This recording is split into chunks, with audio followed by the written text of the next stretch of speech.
Poetas Brasileiros, demonstre.com.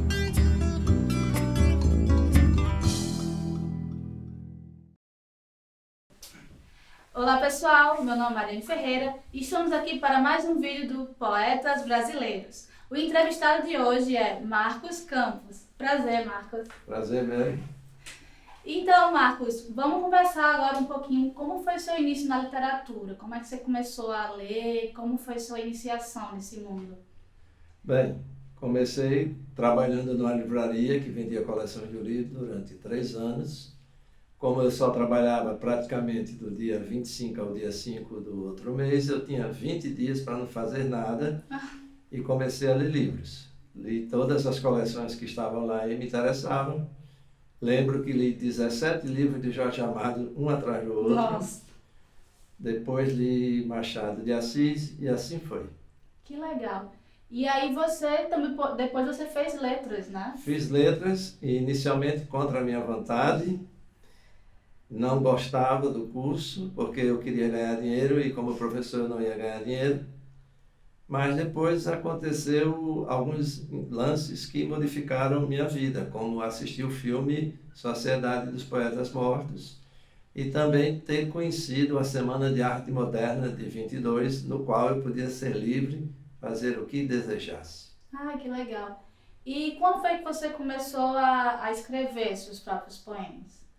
Eu comecei escrevendo internamente dentro do banco e fazia as coisas que só os colegas entendiam o que eu estava dizendo, até que uma pessoa um dia disse, escreva para a sociedade e não interno.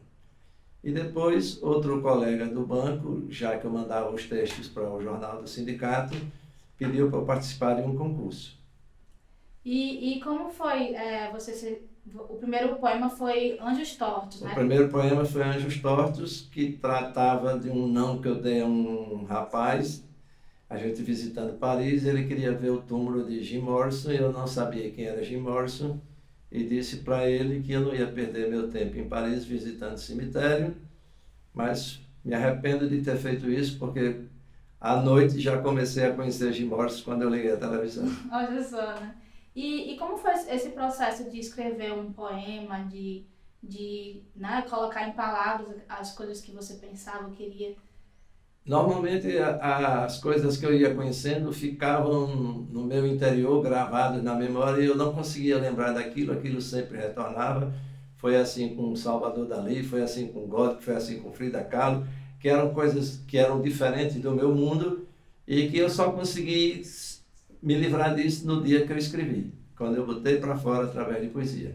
Que legal. E como era o seu processo de escrita no início, né?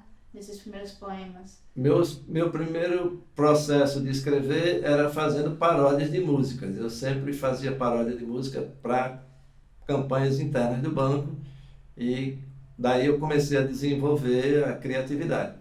Que legal. Então, os temas que você utilizava antes era falando sobre sua vida, né? Sua vivência. Sim, sempre era falando sobre a minha vivência. Que legal. E você falou também que você participou de um jornal com textos humorísticos, né? Também. Eram coisas que do dia a dia do banco que eu anotava e escrevia textos humorísticos e publicava no Jornal do Sindicato, um jornal que circula entre os bancos. E como era o feedback desses textos quando você escrevia? Eu recebia e-mail dos colegas elogiando, me lembro muito bem que eles usavam a palavra verve e gostavam da brincadeira, do tom humorístico e dizendo que eu tinha qualidade, embora eu não acreditasse. E aí, o Anjos Tortos, você foi submeter ele num primeiro concurso e depois você começou a participar desse cenário de concursos, né? Exato. Foi a pedido do Joãozinho, que é o editor do jornal e revisor de textos de livros que o sindicato publica, pedindo para eu participar do concurso. Eu alegava que não tinha condições, que não tinha qualidade, e ele disse que eu estava errado. Então, participei pela primeira vez em 2011 com Anjos Tortos e ele foi classificado em 2º lugar. Que massa! E aí você começou a participar de outros concursos e ter seus poemas lançados em antologias, não é mesmo? Sim, exatamente. E como é ver seu seus textos escritos, né, em papel, assim, como é a experiência? No começo a gente fica muito feliz, né? Tem o primeiro prêmio, tem o segundo, tem o terceiro. Aí eu quis me arriscar nacionalmente e a situação foi do mesmo jeito. Teve o primeiro, teve o segundo, teve o terceiro. E a coisa foi crescendo, porque eu fui descobrindo novos nichos de poesia, como o Poetrix, como a trova, como o poema concreto, e desandou a ganhar prêmios. E como é para você explorar esses novos tipos de textos poéticos, né? Você começou com verso livre e depois você foi para prosa, você foi para Poetrix. Como é que foi esse processo? Isso depende muito do edital do concurso que eu vou participar. Quando eu escrevo, a minha forma predileta é o verso livre. Mas alguns concursos eles limitam a letra, o tamanho, a diagramação, e você começa a ficar flexível, começa a escrever no que ele pede. Massa. E aí você disse que você teve uma segunda fase, né? Que o seu processo de escrita ele teve uma modificação. Depois que você participou, você visitou uma exposição de poema gráfico e isso abriu sua mente para esse novo tipo de abordagem, né? O Anjos Tortos também foi meu primeiro poema classificado nacionalmente e eu fui convidado para participar do Festival de Inverno, patrocinado pela Universidade de São João del Rei, que tinha escolhido Anjos Tortos para compor o seu livro. E lá eu tomei conhecimento de algumas exposições de poemas concretos. E quando eu voltei, isso já estava gravado na minha memória e eu comecei a fazê-los. E como é o processo de fazer um poema gráfico, assim? Como é que você trabalha, assim? A ideia surge de várias maneiras. Às vezes surge da forma, você vê uma forma e diz, nessa janelinha dá para caber uns versozinhos. Ou então você faz uma poesia e diz, isso cabe dentro de uma caixa, cabe dentro de um sapato ou num pente. As formas são diversas. E aí você depois descobriu que o seu processo de escrita ele se enquadrava no poema processo, né? O que seria esse poema processo? Até então eu não sabia que fazia poema processo. Eu sabia que existia um poema processo, mas eu achava uma coisa muito louca. Mas de repente me começaram a me enquadrar dentro desse tipo de poesia. E eu acho que o enquadramento é correto, só que o meu poema processo é um poema, digamos, mais suave, né? Não são tão agressivos quanto eram os fundadores. E você falou que aborda diferentes temas que são reflexos das suas vivências, etc. Quais são os temas mais recorrentes nos seus poemas, assim? Ou não tem? Eu não tenho um tema recorrente, mas eu acho que a arte seria o principal tema. Sempre eu estou me referindo à arte. Que interessante. E dentre as muitas antologias que você participou, que foram muitas, né? Você teve uma que o levou a Cuba, né, recentemente. Isso partiu de Aloysio Azevedo, que tinha um desejo de participar da Feira Internacional de Cuba.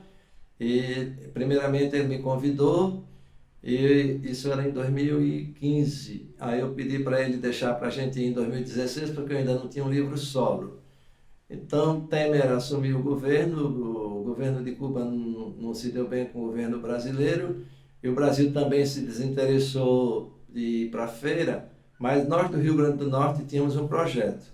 E através de Fátima, senadora, ela conseguiu acessar os poderes lá e nós conseguimos representar o Brasil e tivemos que fazer um livro com a arte potiguar. Então levamos poetas, no qual eu tive 2 poemas selecionados, também teve os contistas e músicos.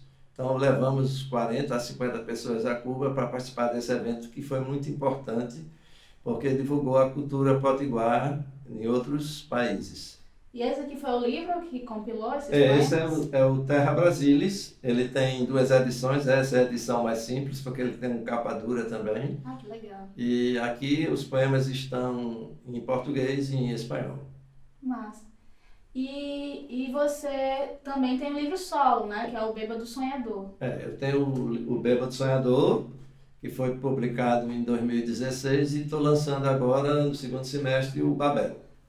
E sobre o que fala o Bêbado Sonhador? Qual é a temática? O Bêbado Sonhador ele é dividido em 3 partes. A primeira parte são 100 e poucos poetrics, poemas curtos feitos para celulares e internet. Depois vem os poemas livres. E no fim vem os poemas gráficos, que é o capítulo mais sedutor do livro.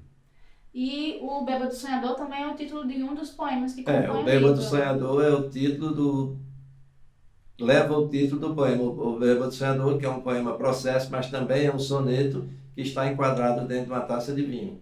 E ele fala sobre como é esse poema. Fala um pouquinho dele. O Bêbado Sonhador surgiu quando eu conheci um poeta árabe, que eu não lembro o nome dele agora, que ele falava muito de vinho e eu gostei muito de lê-lo e quis fazer um poema similar, usando as características que eu conhecia do vinho, que é uma bebida que eu aprecio. Então é um soneto e ele começa assim: o poeta suba o vinho, de sabor quente encorpado, e com suave carinho de um beijo adamado, diz: encosta tua língua em meus lábios e bebe o vinho em minha boca. Eu, como se fosse um sábio, tu como se foste louca. O vinho tinge minha camisa, o vento finge que é brisa e libera seu buqueiro adamado. Uma bela mulher a meu lado, fontes de prazer e amor. Sou bêbado sonhador. Dentro da taça eu coloquei um poetrix que diz mais ou menos assim: o vinho tinto das cores das vestimentas de Baco, uma mulher e o cheiro de tabaco, fontes de amor e dor de cabeça. Que legal.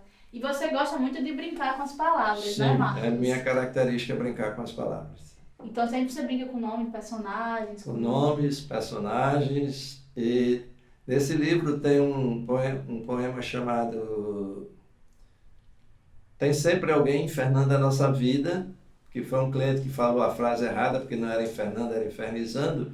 E em 94 eu terminei o poema, quando ele foi publicado aqui no livro, ele diz que nesta seleção tem sempre um Fernandinho.